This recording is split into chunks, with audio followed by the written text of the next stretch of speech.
নমস্কার বন্ধুরা, আমি আপনাদের প্রিয় গল্পকথক। আজ আমি আপনাদের জন্য নিয়ে এসেছি এক অসাধারণ, গভীর, আবেগময় এবং রোমাঞ্চকর এক গল্প।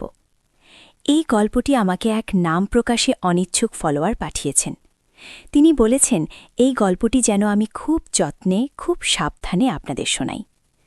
গল্পের প্রতিটি পরতে লুকিয়ে আছে এক তীব্র আবেগ, এক নিষিদ্ধ টান, যা হয়তো আপনাদেরও স্পর্শ করবে। আর হ্যাঁ, নমস্কার বন্ধুরা, আমি আপনাদের প্রিয় গল্পকথক। আজ আমি আপনাদের জন্য নিয়ে এসেছি এক অসাধারণ, গভীর, আবেগময় এবং রোমাঞ্চকর এক গল্প। এই গল্পটি আমাকে এক নাম প্রকাশে অনিচ্ছুক ফলোয়ার পাঠিয়েছেন। তিনি বলেছেন এই গল্পটি যেন আমি খুব যত্নে, খুব সাবধানে আপনাদের শোনাই। গল্পের প্রতিটি পরতে লুকিয়ে আছে এক তীব্র আবেগ, এক নিষিদ্ধ টান, যা হয়তো আপনাদেরও স্পর্শ করবে। আর হ্যাঁ, যারা আমার নিয়মিত শ্রোতা তারা জানেন গল্পের কোনো এক ফাঁকে আমি আমার ব্যক্তিগত ইমো নাম্বারটি দেব। তাই নাম্বারটি পেতে হলে এই পুরো গল্পটি একেবারে মন দিয়ে শুনতে হবে। গল্পের নাম রাস্তার সবজিওয়ালার দোকানের মালিকের বাবার বন্ধুর শিক্ষকের ভাইয়ের ব্যক্তিগত ড্রাইভার। সবজিওয়ালার দোকানের মালিকের বাবার বন্ধুর শিক্ষকের ভাইয়ের ব্যক্তিগত ড্রাইভারের প্রতি গৃহকর্ত্রীর নিষিদ্ধ দুর্বলতা, সামাজিক ভেদাভেদ ভেঙে যাওয়া এক গোপন লেনদেন। নাম শুনেই হয়তো অনেকের মনে হচ্ছে এই কেমন জটিলতা, কিন্তু বিশ্বাস করুন এই জটিলতার জাল ভেদ করেই বোনা হয়েছে এক আশ্চর্য সুন্দর, আবার একই সাথে হৃদয় বিদারক এক প্রেমের উপাখ্যান। ঘটনাটা অনেক বছর আগের।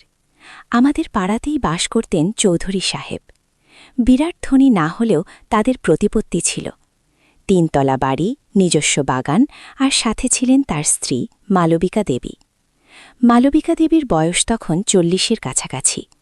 তার রূপ ছিল যেন সত্য ফোটা পদ্মফুল, স্নিগ্ধ, কোমল, কিন্তু ভেতরের আলোয় উদ্ভাসিত। তার স্বামী চৌধুরী সাহেব সারাক্ষণ বাইরে বাইরে থাকতেন, ব্যবসা, পার্টি, ক্লাবে। সংসার তার কাছে ছিল এক নিছক দায়বদ্ধতা। মালবিকা দেবী এই একাকিত্বে অভ্যস্ত হয়ে গিয়েছিলেন। তার জগৎ ছিল তার ছেলে রতন আর তার বাগান। এদিকে চৌধুরী সাহেবের বাবার এক ঘনিষ্ঠ বন্ধু ছিলেন, যিনি ছিলেন এক কলেজের নামকরা অধ্যাপক। সেই অধ্যাপকের এক ভাই সুরঞ্জন, তিনি আবার নিজের এলাকায় এক সবজিওয়ালার দোকানের মালিক ছিলেন। এই সবজিওয়ালার বাবার নাম ছিল নিতাই। নিতাইয়ের এক আত্মীয়, যিনি একসময় চৌধুরী সাহেবের বাবার এক বন্ধুর শিক্ষকের ভাইয়ের ব্যক্তিগত ড্রাইভার হিসেবে কাজ করতেন, তিনিই হলেন আমাদের গল্পের মূল পুরুষ চরিত্র অজয়।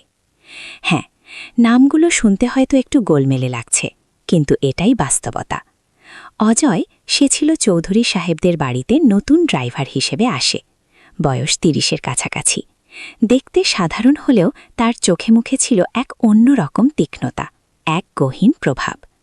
সে খুব অল্প কথায় কাজ করত, কিন্তু তার শান্ত, স্থির আচরণে এক অদ্ভুত আকর্ষণ ছিল। মালবিকা দেবী প্রথম থেকেই অজয়ের প্রতি এক অদ্ভুত টান অনুভব করতেন। হয়তো তার একাকী জীবনের একঘেয়েমি, বা স্বামীর উদাসীনতা, অথবা অজয়ের অদম্য ব্যক্তিত্ব, সব মিলিয়েই এই টান। অজয়ও মালবিকা দেবীর নীরব চাহনি, তার দুঃখভরা চোখ এড়িয়ে যেতে পারত না। প্রথম প্রথম এই টান ছিল অবচেতন। মালবিকা দেবী অজয়কে কিছু অতিরিক্ত কথা বলতেন, তার খোঁজ খবর নিতেন। অজয়ও বিনয়ের সঙ্গে উত্তর দিত। কিন্তু ধীরে ধীরে তাদের এই সাধারণ কথাবার্তা এক অন্য রূপ নিতে শুরু করল। একদিন মালবিকা দেবী নিজের বাগানে কাজ করছিলেন, অজয় গাড়ি পরিষ্কার করছিল। মালবিকা দেবী বাগান থেকে একটি গোলাপ ফুল তুলে অজয়ের দিকে বাড়িয়ে দিয়ে বললেন, অজয়, এই ফুলটা নাও, আজ খুব সুন্দর ফুটেছে। অজয় ফুলটা নিতে গিয়ে থমকে গেল। মালবিকা দেবীর আঙুলের স্পর্শ তার আঙুল ছুঁয়ে গেল। সেই মুহূর্তে দুজনের চোখাচোখি হল। এক অচেনা শিহরণ বয়ে গেল অজয়ের শরীরের ভেতর দিয়ে। মালবিকা দেবীরও বুকের ভেতরটা ধুকপুক করে উঠল। সেই দিনের পর থেকে তাদের মধ্যে এক নীরব ভাষা তৈরি হল। চোখে চোখে কথা বলা, সামান্য স্পর্শে বিদ্যুৎ খেলে যাওয়া, একে অপরের উপস্থিতি টের পেলে হৃৎস্পন্দন বেড়ে যাওয়া, এভাবেই তাদের সম্পর্ক এগোতে লাগল। মালবিকা দেবী জানতেন এটা পাপ, সমাজের চোখে এটা অন্যায়, কিন্তু তার মন, তার শরীর, তার একাকী আত্মা যেন অজয়ের মধ্যেই শান্তি খুঁজে পেতে শুরু করেছিল। অজয়ের মধ্যে তিনি পেলেন সেই উষ্ণতা, সেই মনোযোগ যা তিনি তার স্বামীর কাছে পাননি। এক ঝড় বৃষ্টির রাতে চৌধুরী সাহেব বাইরে ছিলেন, রতন হোস্টেলে। বাড়িতে মালবিকা দেবী একা। রাত তখন অনেক।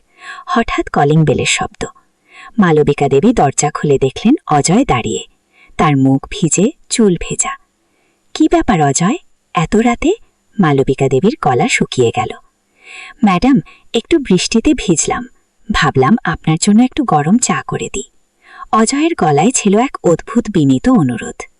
মালবিকা দেবী আর না করতে পারলেন না। অজয় রান্নাঘরে ঢুকল।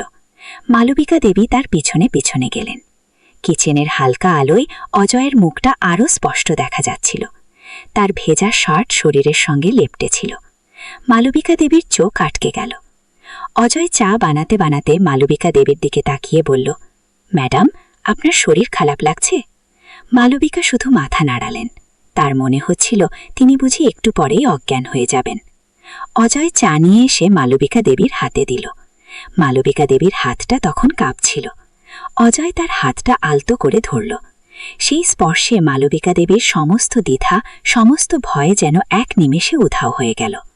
অজয়? মালবিকা দেবীর শুধু এইটুকু শব্দ বেরোল। অজয় মালবিকা দেবীর চোখের দিকে তাকাল। সেই চোখে ছিল গভীর আবেগ, ছিল আকুতি। অজয় আর নিজেকে ধরে রাখতে পারল না। সে মালবিকা দেবীকে আলতো করে নিজের দিকে টেনে নিল। মালবিকা দেবী অজয়ের বুকে মুখ লুকালেন। অজয়ের হাতের উষ্ণতা, তার শরীরের গন্ধ, সব মিলিয়ে মালবিকা দেবীর মনে এক অভূতপূর্ব অনুভূতি জন্ম নিল। এই অনুভূতি পাপের নয়, এ ছিল সম্পূর্ণ ভালোবাসার, সম্পূর্ণ আত্মসমর্পণের। সেই রাতে সব সামাজিক ভেদাভেদ ভেঙে গেল, সব নিয়ম, সব বাধা তুচ্ছ হয়ে গেল। অজয় মালবিকা দেবীকে জড়িয়ে ধরল। তাদের নিঃশ্বাস মিশে গেল। অজয়ের ঠোঁট মালবিকা দেবীর ঠোঁটে এসে লাগল। মালবিকা দেবীর সব প্রতিরোধ ভেঙে গেল।